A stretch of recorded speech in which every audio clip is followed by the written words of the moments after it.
दिल ने फिर याद किया। सिनेमा के शायकीन और मौसीकी के शदाइयों को शिवा का प्यार भरा आदाब, नमस्कार, सत श्री अकाल, प्रणाम। 1940 में उन्होंने मुंबई की तरफ रुख किया। मुंबई जब आए तो एज ए बस कंडक्टर उन्होंने काम किया। महज 11 रुपए उन्हें मिलता था तब। मुशायरों में शिरकत करते रहे क्योंकि शेर व शायरी का बहुत अच्छा शौक था। पृथ्वीराज कपूर साहब ने उन्हें नोटिस किया और उनकी मुलाकात राज कपूर साहब से करवा दी। राज कपूर साहब उन दिनों बरसात बनाने की सोच रहे थे। उनको एक अच्छे गीतकार की जरूरत थी। ऐसे में राज कपूर साहब से मुलाकात ये रंग लाई, सबका दिल जो है वो बेकरार हुआ। एग्जैक्टली जिया बेकरार है, छाई बहार है। ये पहली फिल्म का पहला नगमा इतना सुपरहिट हुआ कि बस then there was no looking back. हम बात कर रहे हैं हसरत जयपुरी साहब की, एक ऐसे नगमे निगार गीतकार हिंदुस्तानी सिनेमा के जिनके गाने सर चढ़ के बोले हैं। और आज खास इसलिए है कि आज हम इनके घर पे आए हैं। इनके बेटे, बहुत ही करीबी बेटे इनके, अख्तर जयपुरी से आपकी मुलाकात करवाने। बहुत बहुत शुक्रिया आपका कि आपने हमें अपने घर पे दावत दी। हसरत जयपुरी साहब के तो हम दीवाने हैं, हम नहीं, पूरी इंडस्ट्री और पूरी दुनिया उनके गीतों की दीवानी है, उनकी शायरी की दीवानी है। आप उनके बहुत करीब रहे हैं, आपने बहुत अच्छे से अपने वालिद साहब को समझा, जाना है। हमें ये बताएं कि आपके वालिद साहब जिस कदर इतनी शिद्दत से जज्बाती वाली शायरी लिखते थे, उनकी गीतों में जिस शिद्दत से वो अवाम की जुबान बोलते थे, क्या वाकई में वो घर पे भी ऐसा ही माहौल उन्होंने बना के रखा था, वो जज्बाती माहौल? सारे श्रोताओं को मेरा नमस्कार, आदाब।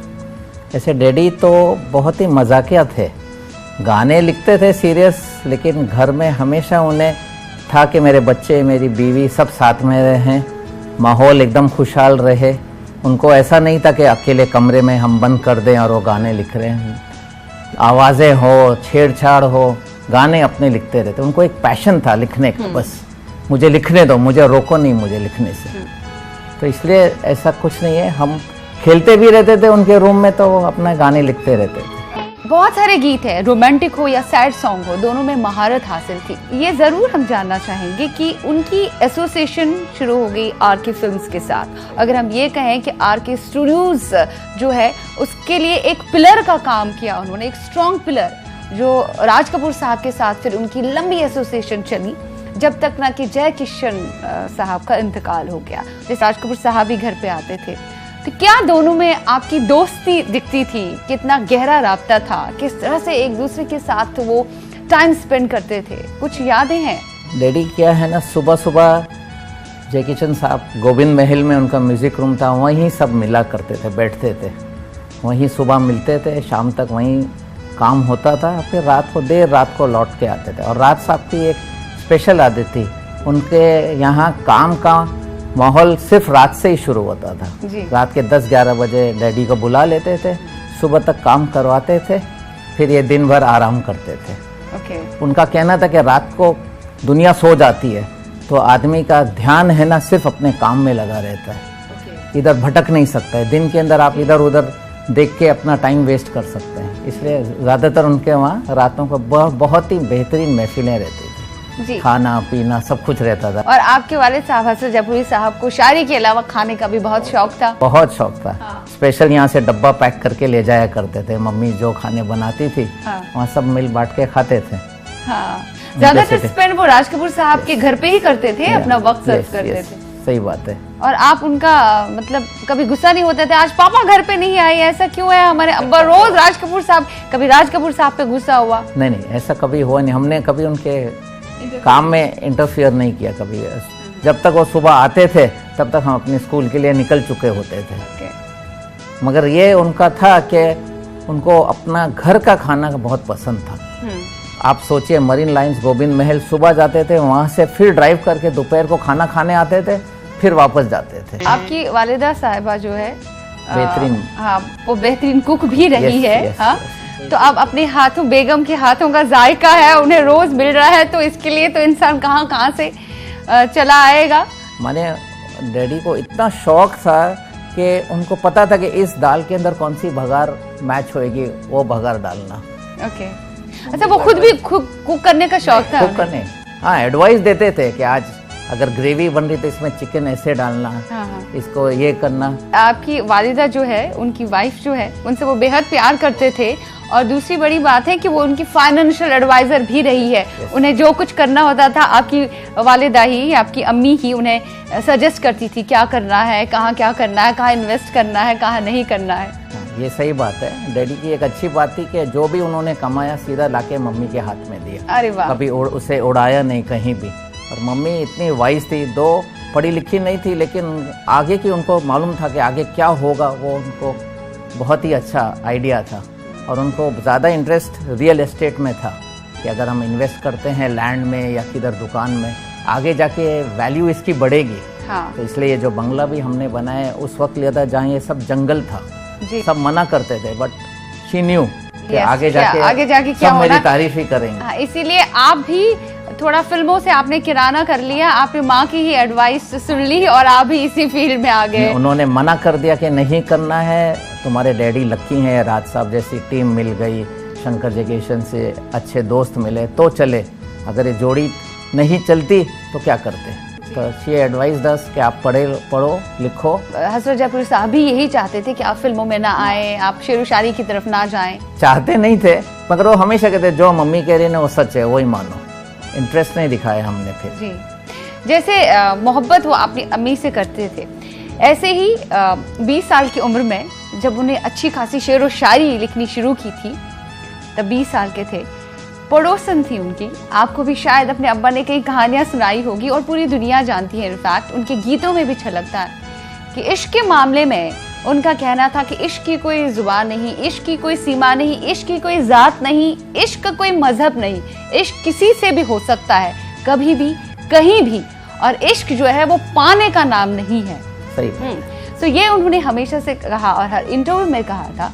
और आपको भी कभी वो ऐसा कहा करते थे कि इश्क ऐसा है, इश्क पाने का नाम नहीं है, हमें बताते थे कि भाई सिखाना चाहिए। ये जो राधा थी जिसके पीछे डैडी का दिल आ गया था, एक टाइम उन्होंने कोशिश की कि जाके मैं उसको छूऊं, बात करूं, लेकिन राधा ने इनसे कह दिया कि अगर आपको मुझसे सच्ची मोहब्बत है तो आप इस दुनिया में कुछ नाम पैदा करें, नाम कमाए। मैं समझूं कि आप सही मुझे प्यार करते। बस ये उनके दिल में लग गई। इसी वक्त वो पलटे, अगली ट्रेन पकड़ के बोले मैं बॉम्बे जाता हूँ, माया नगरी है, इधर अपने कोशिश करता हूँ मैं करने की। और कोशिश की, उन्होंने सक्सेसफुल साबित हुए। मतलब राधा जो है उनकी लाइफ में वो बहुत ही अहम पॉइंट बना है, टर्निंग पॉइंट बना है उनकी लाइफ का, जिसने उनकी लाइफ बिल्कुल बदल दी। कहते हैं ना कि सच्चे इश्क को समझना एक शायर का ही काम है और बखूबी वो शायर थे, उन्होंने समझा। और दूसरी बड़ी बात है कि राधा उनकी नेबर थी, राइट। जैसे आपने भी कहा कि एक बार उनके पास गए थे, उन्होंने ऐसे ऐसे कहा इश्क के बारे में, सच्चा इश्क करते हो तो अपना नाम कमाओ। और उन्होंने उन्हें ख़त भी लिखे थे कहीं और कभी डिलीवर नहीं हो पाए। और उसी ख़त का एक नतीजा है कि जब उन्होंने राज कपूर साहब के साथ बहुत ही बेहतरीन फिल्म जिसने कई सारे अवार्ड्स अपने नाम कर दिए, 2 इंटरवल वाली फिल्म संगम बनाई, one of the cult films of Indian cinema, तो उसमें उन्होंने वो गाना डाल दिया, ये मेरा प्रेम पत्र पढ़कर कि तुम नाराज ना होना। ओके, आपको कभी सुनाया उन्होंने ये? नहीं, ये सुनाया नहीं, बताते थे कि ये उसके लिए लिखा था। और डैडी ने ज़्यादातर जो गाने हैं ना फ्री उनको हैंड दिया था कि शंकर जयकिशन कि आप लिखो, ट्यून मत, वो हम ट्यून कर लेंगे, आप जो दिल में है वो लिख दो जी। तो ज़्यादातर ये गाने हैं ना बहुत चले, जो उन्होंने अपने मन से लिखे हैं, कोई उनको बंदिश नहीं थी उसमें लिखने के लिए कि इस ट्यून में मैच नहीं हो रहा है, वो गाने खूब चले उनके। काफ़ी कुछ तो हमें पता चलता है, लेकिन ये कुछ पर्सनल बातें होती हैं जो हमेशा एक फ़ैन की चाह होती है कि वो जाने अपने चहेते के बारे में। और पूरी दुनिया दीवानी है हसरत जयपुरी साहब की शायरी की, उनके नगमों की, बहुत ही रोमांटिक गानों के साथ साथ सैड सॉन्ग्स भी, उन्होंने कई सैड सॉन्ग्स दिए हैं। और जहाँ तक मैंने सुना है कि सैड सॉन्ग्स के पीछे भी उनकी ज़िंदगी के तजुर्बे शामिल हैं, जो भी वो अपने अराउंड देखते थे, जो सर्कमस्टेंसेस हालात होते थे, उसी को देखकर वो लिखा करते थे। और ऐसे में एक नया ही आयाम आता था, बहुत बड़ी उपलब्धि थी, सामने आती थी एक गीत के रूप में। और कोई ऐसा गाना है जो आपके जहन में है या उन्होंने आपके साथ बांटा है या आपने देखा है उनको कि कभी कुछ घर पे हुआ है या अराउंड हुआ है, उसी को उन्होंने अपने शेरों में डाला, अपनी शायरी में डाला, गीतों में डाला? डैडी के ऐसे काफ़ी गाने थे जो बहुत मशहूर हुए, लेकिन लोग समझते हैं कि वो हीरोइन को देख के लिखा है या हीरो को लेके, मगर कुछ ऐसे गाने थे जैसे ससुराल का तेरी प्यारी प्यारी सूरत, किसी की नजर बहुत ही तेरी प्यारी प्यारी सूरत को, वाह।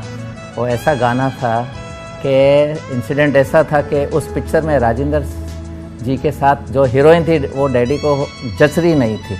Daddy was very fond of beauty, उनका इंस्पिरेशन था ब्यूटी हो लड़की में तो मैं कुछ लिख सकता हूँ। अब वो हीरोइन जच रही नहीं थी। जगीन साहब ने बोला कि क्या हो गया हसरत मियाँ, क्यों नहीं लिख रहे? बोले नहीं, जबरी नहीं है, कुछ वर्ड्स नहीं निकल रहे। उसी दौरान उन्हें फ़ोन आया कि मैं पैदा हुआ हूँ हॉस्पिटल में। तो जगीशन साहब ने बोला चलो अपन पहले तेरे बेटे को देख लेते, पहला बेटा था, हम वहाँ जाते हॉस्पिटल में, फिर देखेंगे बाद में गाने को। तो डैडी जब हॉस्पिटल में आए जयकिशन अंकल के साथ, मुझे देख के उन्होंने कहा चश्मे बद्दूर। तो जयकिशन साहब ने कहा ये चश्मे बद्दूर, इसके क्या मीनिंग है? उन्होंने बताया कि दुनिया की बुरी की नज़रों से तो हमेशा दूर रहे। तो उन्होंने बोला इसको ही पकड़ के ना तुम अपने बेटे पे गाना लिख दो। एंड माई फादर रोट तेरी प्यारी प्यारी सूरत को। क्या बात है, कमाल है। और ऐसा लग रहा है चश्मे बद्दूर किसी लड़की की तारीफें हो रही है तेरी प्यारी प्यारी सूरत को, जबकि अपने बेटे की ही तारीफ कर रहे थे, और वो भी तब जब वो पैदा हुए थे। कमाल के शायर, लाजवाब शायर। जिंदगी के तजुर्बों को उन्होंने अपने शेरों में डाला, गीतों में ढाला। जैसे कि इश्क के बारे में उन्होंने काफ़ी कुछ कहा। इश्क के बारे में उनकी परिभाषा ही अलग थी। अगर वाकई में हर एक आशिक ये समझे कि सही इश्क क्या है, या आजकल के लोग भी समझे सही इश्क क्या है, तो वो कभी भी निराश नहीं हो सकते लाइफ में। जैसे कि हसरत जयपुरी साहब का था। नहीं तो आजकल के बच्चों का इश्क अगर पूरा नहीं होता तो सुसाइड करने लगते हैं। उनका ऐसा नहीं था, हाँ ये नहीं तो वो सही। लेकिन उन्होंने वाकई में इश्क को बहुत सही वे में लिया और काफ़ी उड़ान भरी।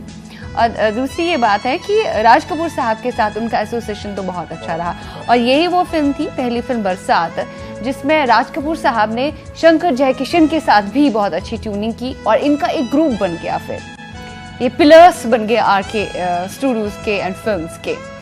शंकर जयकिशन के साथ इनका बहुत खुद का बहुत अच्छा राब्ता फिर रहा। शंकर जयकिशन को तो जब डैडी ने कवि सम्मेलन में उनकी पोइट्री सिलेक्ट हुई थी तो पृथ्वीराज साहब ने इन्हें बुला के राज कपूर साहब से मिलवाया था, वहीं शंकर जयकिशन मिले थे। फिर रोज़ाना इनकी जोड़ी बन गई, बरसात सुपर हिट हो गई। तो इन्होंने फैसला किया कि चलो भाई हम काफ़ी पिक्चरें साथ में करेंगे। इन बिटवीन शैलेंद्र साहब भी ज्वाइन हो गए जी। इन्होंने टीम बना ली जी जी और काम किया। बांटते थे गाने कि कभी शैलेंद्र अंकल के ज़्यादा रहे तो डैडी के कम, कभी डैडी ज़्यादा तो शैलेंद्र कम। मगर कभी इन्होंने झगड़ा नहीं किया कि इनको इक्वल दो या मुझे इक्वल दो, कभी नहीं रहा उनका। जब जयकिशन का शंकर जयकिशन की जोड़ी में जयकिशन का इंतकाल हो गया तो उसके बाद राज कपूर साहब और इनका थोड़ा बहुत फासला हुआ, बीच में काफ़ी गैप आ गया। लेकिन राज कपूर साहब ने इन्हें कहा था कि प्रेम रोग के गाने आप ही लिखो, इन्होंने मना किया था। वजह क्या रही थी तब, आपको कुछ पता है? क्या है ना, इनको लगा कि अभी जयकिशन साहब चले गए हैं, वो रैपो नहीं रहा, शंकर जी भी थोड़ा उदास हो गए थे, तो इंस्टेड ऑफ गाने अच्छे ना बने तो उन्होंने बोला छोड़ देते हैं पिक्चर। फिर उन्होंने बॉबी के अंदर लक्ष्मीकांत प्यारेलाल को ओपनिंग ले लिया था। अब लक्ष्मीकांत जी की भी टीम आनंद बख्शी के साथ रहती थी। जी जी। उस टाइम टीम ही थी, नौशाद साहब और शकील साहब की थी। जी जी। डैडी की शंकर जयकिशन। हाँ, लेकिन फिर राम तेरे गंगा मैली का गाना बहुत ही पॉपुलर हुआ, सुन साहिबा सुन, वो तो बहुत ही जबरदस्त हिट हुआ पिक्चर में। फिर राज साहब ने रविंद्र जैन को मौका दिया, तो किसी ने कह दिया डैडी को कि भाई आप बूढ़े हो गए हो, अब आप में वो इश्क का दम नहीं है। तो फिर डैडी रविंद्र जैन के पास गए, उनको रिक्वेस्ट किया कि दादू, उनको दादू बुलाते थे, कि दादू मुझे एक मौका दो, एक कोई भी गाना दे दो, बाकी आप लिखना, एक रोमांटिक मुझे दे देना। तो उन्होंने मौका दिया, ये डैडी ने गाना लिखा सुन साहिबा सुन। इसके कम से कम 40+ अंतरे लिखे, उसमें सिलेक्ट किए राज साहब ने 3। मैंने डैडी की आदत थी, he used to never write के 3 अंतरे लिख के बस यही सिलेक्ट होने, he used to give options producer को, ये देखो मैंने 10 अंतरे लिखे, इसमें you select the best 3। Okay. He always, मतलब बहुत मेहनत करते थे गाने के पीछे, पूरा 40 अंतरे लिख दिए और उसमें से बेस्ट 3 चूज कर जो लो। पसंद आए राज साहब को, वो लिए गए। क्या बात, काफी मिलनसार थे वो, सही बात। और काफ़ी डाउन टू अर्थ थे, कोई ईगो उनमें नहीं था, हर एक से मिलते जुलते थे। और उसमें आपकी वालिदा का काफ़ी अहम रोल रहा है। कह रहे हैं ना कि आपकी बीवी, आपकी शरीक हयात अच्छी हो तो सब कुछ अच्छा हो जाए। जबकि वो इस फील्ड में थे, उनके पास तो टाइम ही नहीं था, और रोमांटिक पोइट्री भी लिखते थे, हमेशा डाउन टू अर्थ रहते थे, और वालिदा का सपोर्ट था। इतने बड़े शायर, इतने सारे अवार्ड्स उन्होंने अपने नाम कर लिए, और वो ट्रेन से भी ट्रैवल करते थे। क्या खास वजह उनकी ये थी कि हमेशा लोगों के साथ उनका कभी ये नहीं स्टेटस मेरा ऐसा है, मैं ट्रेन से ट्रैवल क्यों करूं? मैं एक वर्ड में कहूँ, he was a common man friend. जी, बिकॉज वो भी कॉमन मैन से इतने बड़े बने थे, क्या दुख से गए हैं, क्या गुजरी है, वो सब पता था उन्हें। वही जज्बात अपने लोगों को बताते थे। माने जब वो बड़े भी बने तो उन्होंने अपने दोस्तों को कभी भूले नहीं, जिन्होंने उनका साथ दिया है। इनफैक्ट उन्होंने गबन में गाना लिखा है, एहसान मेरे दिल पे तुम्हारा है दोस्तों। हाँ। ये दिल तुम्हारे ये प्यार दिल का, तुम्हारे प्यार का मारा है दोस्तों। इसी तरह हमारी मम्मी को भी है ना, मेरी मम्मी ने कभी इंटरफेयर नहीं किया उनके काम में, या किसी के ऊपर लिख दिया और वो जेलेसी में है कि इस पे रह कैसे- गई, क्यों लिख दिया? हाँ, उन्होंने बोला अगर मैं जेलेसी करूं तो ये आदमी खत्म हो जाएगा, लिख नहीं पाएगा। लेकिन डैडी ने फिर उनके लिए भी एक वो बेहतरीन गाना लिखा मेरे हुजूर में, गम उठाने के लिए। मैं वो सिर्फ मेरी मम्मी के लिए लिखा। के लिए मैं तो जी जाऊंगा। आज हमारी बातें हो रही हैं हसरत जयपुरी साहब, उनके चहेते बेटे अख्तर जयपुरी साहब से, और उनके बारे में कई सारी बातें हमें पता चल रही हैं। तो लोगों को भी बहुत अच्छा लग रहा होगा ये जानकर कि हसरत जयपुरी साहब बहुत इंसान परस्त थे, बहुत खुलूस उनमें था, और जो दोस्ती उन्होंने शुरू की राज कपूर साहब के साथ और शंकर जयकिशन साहब के साथ, वो हमेशा बरकरार रही। भले ही बाद में अलग हो गए, एक दूसरे के साथ काम कम किया, लेकिन फिर भी बावजूद उसके उन्होंने वो अपना तालमेल बड़ा अच्छा रखा, और बहुत ही जज्बाती किस्म के इंसान भी थे, रिश्तों को बहुत बखूबी समझते थे। और यहाँ पे बात जानना चाहेंगे हम कि सैड सॉन्ग्स भी उन्होंने बहुत बेहतरीन तरीके से दी, और रोमांटिक गाने भी बहुत बेहतरीन तरीके से दी। इसके साथ एक और ख़ासियत उनमें ये रही है कि उन्होंने जो भी गाने लिखे हैं वो मेल वर्जन में भी है, फीमेल वर्जन भी है। पगला कहीं का फिल्म के गाने सभी के सभी लोकप्रिय गाने हैं, सबके दिलों के करीब है। उस फिल्म का एक ज़बरदस्त गाना है, तुम मुझे यूं भुला ना पाओगे, तुम मुझे यूं भुला ना पाओगे। वो लता जी ने भी गाया अपनी आवाज़ में, मोहम्मद रफ़ी साहब ने भी अपनी आवाज़ में गाया, और खूब पॉपुलर भी रहे, बहुत पॉपुलर रहा वो गाना। इस बारे में कुछ आप कहना चाहेंगे? नहीं, इनफैक्ट ये गाना इतना, आप अगर इसको गौर से सुनेंगे ना, तो ये गाना जब डैडी की डेथ एनिवर्सरी होती तो बजता है। हाँ। रफ़ी साहब का फेवरेट गाना है ये, इवन शम्मी कपूर का ये फेवरेट गाना। बिल्कुल, बिकॉज इट टेल्स कि जब भी ये गाना बजेगा तो तुम मुझे याद जरूर करोगे। बिल्कुल सही, उनके गाने यादगार हैं और हमेशा अमर हैं, हमेशा अमर रहेंगे। शम्मी कपूर साहब पर कई गाने हैं जो इनके लिखे हुए फिल्माए गए हैं।